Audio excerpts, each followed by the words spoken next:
Dövlətin idarə olunması iki əsas sütun üzərində qurulub: qanunverici və icra hakimiyyəti. Qanunverici hakimiyyət qanunların qəbulunu həyata keçirir, hüquqi çərçivəni müəyyən edir və adətən parlament vasitəsilə xalqın iradəsini təmsil edir. İcra hakimiyyəti isə qəbul edilmiş qanunları həyata keçirən və dövlətin gündəlik fəaliyyətini təmin edən orqandır. Bu model dünyanın bir çox ölkəsində tətbiq olunur, amma forması fərqli ola bilər. Məsələn, Azərbaycanda qanunverici hakimiyyət Milli Məclisdir. O qanunları qəbul edir, büdcəni təsdiqləyir və hökumətə nəzarət edir. İcra hakimiyyəti isə prezident və hökumətdir.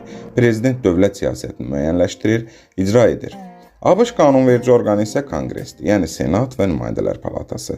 İcraedici prezidentdir, hökuməti idarə edir və federal strukturları yönəldir.